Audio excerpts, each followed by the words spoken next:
شلونك ابو الاي؟ حبيبي اهلا وسهلا هلا بيك. شرفت بيك. الف شكر. احنا فرحانين بوجودك ووجود الاي وامير. الاي شو وقت بدا حسيت عنده رغبه بكره القدم؟ الاي بدت كرة القدم بحدود 6 سنين.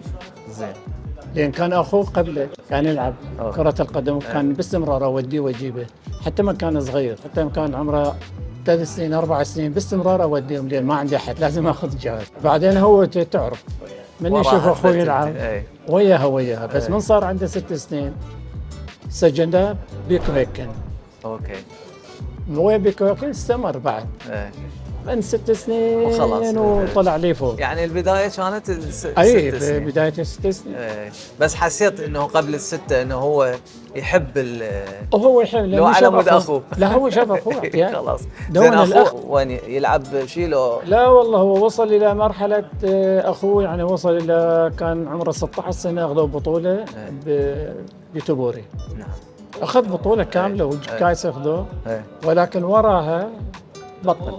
خلاص. ليش؟ هذه هسه من يشوف الاي شو يقول؟ يعني هسه يشوف الاي صدق بصراحه، يعني من الاحظه انه جدا متالم ليش بطل. اي صح. يعني هو الاي شاف اخوه. اي شاف اخوه 6 سنين صعد نشا ولعب من شلون اقول لك، لعب بكل الاماكن، يعني لعب من دولتشي الى الهجوم. نعم. بالبدايه كان يلعب هجوم، بعدين تعرف المدربين يشوفوا رجعوا وسط متقدم، بعدين رجع وسط متاخر اخذ مكان الى اخذ مكان الدفاع. هذا بالاكاديميه، من راح اكاديميه هيكن رادو كان عندهم نقص دفاع وراح كدفاع.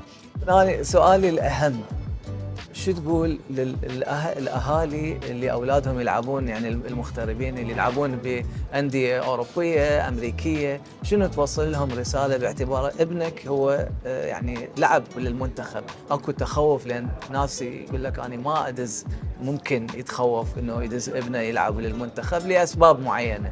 شو تريد؟ أنا أريد هاي كلش مهمة الرسالة توصل يعني. هذا بصراحة أقول لك أنا دوما أقول ألاي هو ابنكم، ابن العراق، وده يلعب للعراق، ما ده يلعب لي. أكيد صحيح. ولا يلعب لأي واحد. وأنت أكيد هذا هم تعرف. وهذا فخر بالنسبة لي، يعني مفتخر جدا جدا به، وحتى المجاميع اللي يعرفون ألاي كلهم مفتخرين به، وهاي أنتم هسه هذا والدلالة على أنه هكذا تضيفونه وتكون مشكورين جدا. لا أنتم على الراس. وإن شاء الله على كل العوائل، واقول يا اخوان يا احبائي العوائل العراقيه، اتمنى من عندكم ان تساعدون اولادكم وتقنعوهم ان يمثلون العراق، لان العراق بصراحه في هذا الوقت بحاجه كبيره الى كل العراقيين الموجودين برا، واللي خاصه اللي يلعبون طوبه والفرحه همين ان شاء الله ويستفادون، حتى لو كل الناس يتفكرون ماديا هم يستفادون. صحيح. يعني تاخذ بهالحاله وبهالحاله، بس العراق هو الاهم. صح اهم اكيد. العراق رفعت راس العراق صراحه اولا. شكرا جزيلا. حبيبي انا شكر لك، وان شاء الله ان شكر لك اخرى ان شاء الله، ودير بالك على الاي ان شاء الله. ان شاء الله.